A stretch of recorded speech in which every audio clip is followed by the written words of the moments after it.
নমস্কার বন্ধুরা, কেমন আছো সবাই? আমি জয়ন্তী।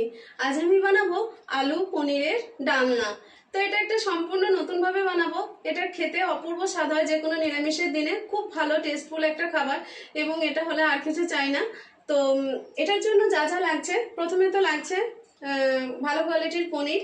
তো আমি পনিরটাকে প্রথমে এরকম কিউব আকারে কেটে নিয়েছি।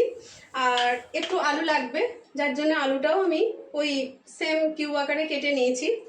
আর মশলা হিসেবে যা যা আমি দেবো সেগুলো হলো, প্রথমে হচ্ছে যে এটা হচ্ছে যে জিরে গুঁড়ো আছে 1 চা চামচ, জিরে গুঁড়ো 1 চা চামচ, ধনে গুঁড়ো আর 1 চা চামচ জাগরি পাউডার আছে, আর হাফ 1 চা চামচ কাশ্মীরি লঙ্কার গুঁড়ো, আর হাফ 1 চা চামচ হলুদ গুঁড়ো আছে। আর এটা আছে 2 চা চামচ, আমি এটা হচ্ছে গোবিন্দভোগ চাল, 2 চা চামচ আমি ভিজিয়ে রেখেছিলাম।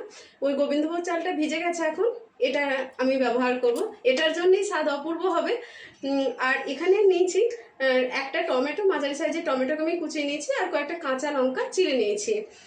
আর আদা কাঁচা লঙ্কা বাটা একটু আছে, এটা লাগছে 1 চা চামচ, আমি এটা ব্যবহার করব। আর এখানে নুন তো লাগবে। তো চলো বন্ধুরা, চটপট বানাতে শুরু করি। খুব তাড়াতাড়ি হয়ে যায় এবং খেতে খুব টেস্টফুল। বন্ধুরা, ভিডিওটা শেষ পর্যন্ত দেখতে থাকো, অপূর্ব স্বাদ হয় এবং তোমরাও একদিন অবশ্যই বানিয়ে দেখো, খুব ভালো খেতে হয়। চলো বন্ধুরা, বানাতে শুরু করি।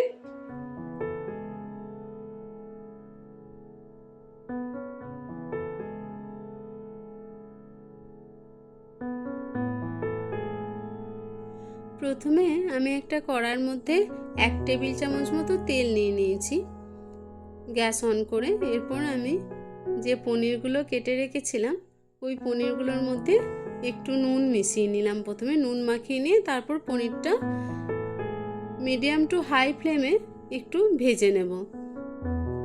আমি এখানে কম তেল ব্যবহার করছি বন্ধুরা, তোমরা চাইলে আরেকটু তেল ব্যবহার করতে পারো।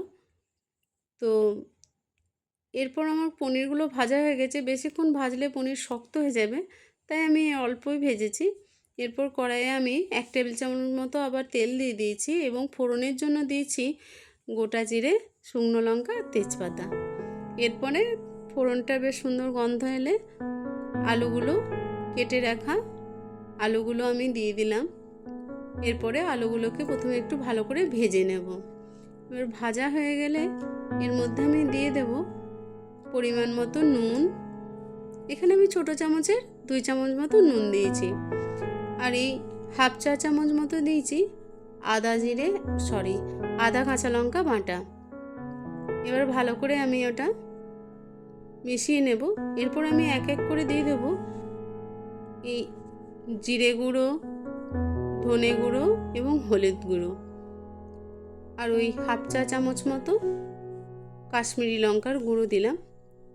আর এখানে 1 চা চামচ মতো আমি টেস্টের জন্য, একটু মিষ্টতা আনার জন্য আমি 1 চা চামচ মতো এখানে জাগরি পাউডার দিয়েছি।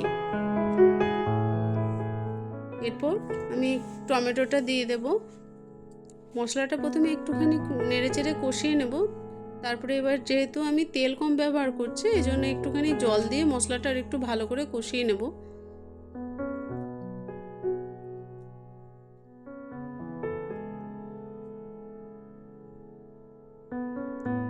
হয়ে গেছে বন্ধুরা মশলাটা কষানো। এরপর আমি এর মধ্যে গরম জল ঢেলে দেবো আলুটা 50% মতো সিদ্ধ হওয়ার জন্য। তারপরে আমি এটাকে ঢেকে দেব। এদিকে আমার আতপ চালটা এবার আমি বেটে নেব।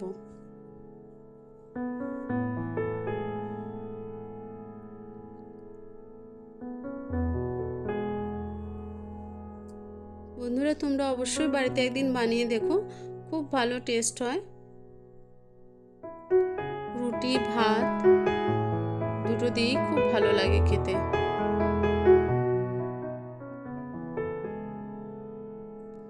এটা আমার বাটা হয়ে গেছে বন্ধুরা।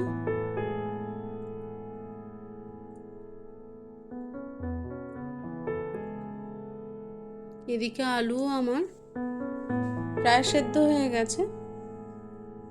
এরপরে এই আতপ চাল বাটাটা, গোবিন্দভোগের আতপ, এটা গোবিন্দভোগ চালটা বাটাটা আমি এর মধ্যে মিশিয়ে দেব।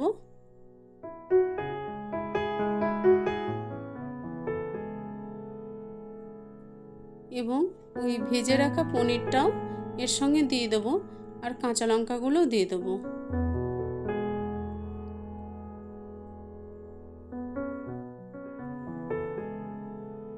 এরপরে এর মধ্যে আমি হাফ চা চামচ মতো গরম মশলা দিলাম আর 1 চা চামচ মতো ঘি দিলাম।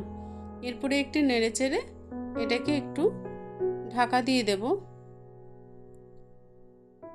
এবং 5 থেকে 7 মিনিট মতো এটাকে আবারও ফুটতে দেব, একটু কুক হতে দেব।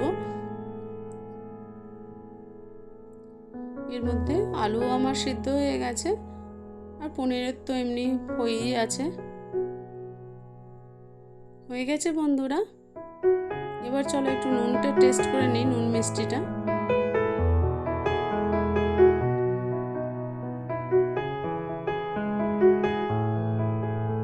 একদম দারুণ হয়েছে বন্ধুরা, তোমরা অবশ্যই একদিন বাড়িতে বানিয়ে দেখো, খুব ভালো লাগবে। আর ভিডিওটা শেষ পর্যন্ত দেখার জন্য অনেক ধন্যবাদ। খুব ভালো থেকো, সুস্থ থেকো, আনন্দে থেকো। আবার দেখা হবে পরের একটি ভিডিওতে। Thank you.